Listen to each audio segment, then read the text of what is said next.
Depuis 2 ans, le Trophée Rose des Sables propose une spéciale de nuit. C'est une difficulté de plus. Sur le roadbook, les repères visuels sont nombreux et servent à la navigation. Il faut suivre les kilométrages que le roadbook à la lettre parce qu'on voit pratiquement rien. Mais quand on progresse avec seulement le faisceau des phares, ça complique l'affaire. On est perdu ou on n'est pas perdu? Il nous reste 300 mètres à faire, OK? C'est un petit peu plus à gauche que les autres filles, on dirait. Alors on y va!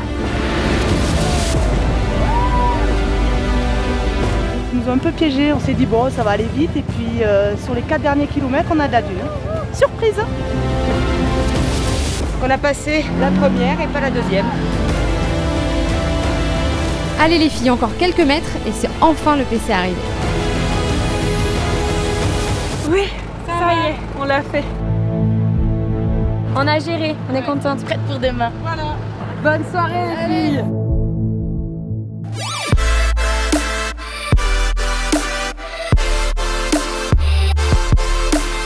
Bonjour à tous, déjà le 5e JT. Hier vous l'avez vu, les roses ont été confrontées à la nuit. Aujourd'hui c'est à nouveau en plein jour. Quelles aventures sur les pistes avec un tracé cette fois beaucoup plus long. Au programme de cette spéciale baptisée Wonder Woman, 216 km dédiés à la navigation. Il y aura 5 CP et 14 CP virtuels viendront compliquer l'affaire. Regardons tout de suite comment elles se sont débrouillées.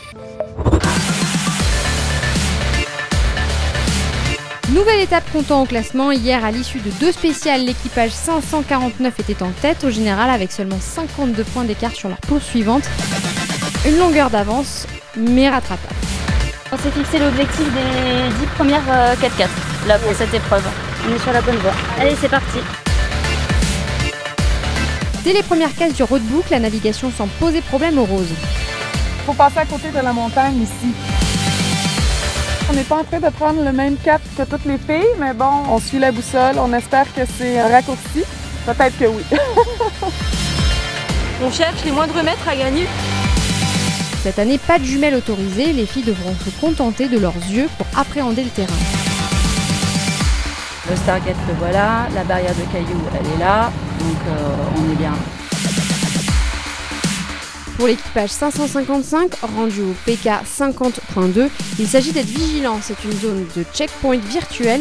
Si elle coupe, elle risque de le manquer. On va faire 400 mètres. Je reprendrai le cap parce qu'il y a un CP virtuel. Faut pas qu'on le loupe. C'est bon, on repart à zéro. Au bivouac, le PC course reçoit en temps réel la position de chaque équipage. Si l'un d'entre eux ne valide pas ses passages obligatoires, il perd des points. Faut y aller lentement, prudemment. Mais la navigation n'est pas le seul paramètre à prendre en compte. Les segments de pistes piégeux permettent aux pilotes de montrer leur adresse ou pas. Tu descends tout droit, tu redescends là. Ouais, retourne, ouais, par là.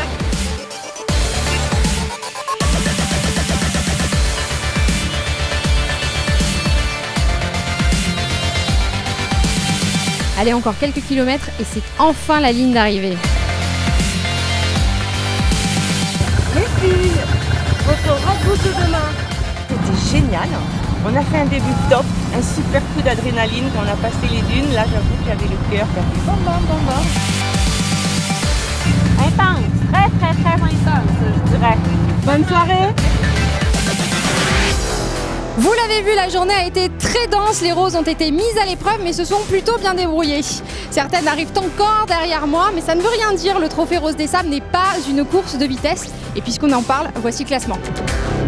Et c'est au volant d'un 4x4 que Sandra et Marie-Hélène s'imposent sur la Wonder Woman avec 764 points. Juste derrière en SSV, les Canadiennes Isabelle et Vanessa marquent 716 points. En 3e position, Florence et Valérie, les Strasbourgeoises en 4x4 complètent le podium. Belle soirée, à demain.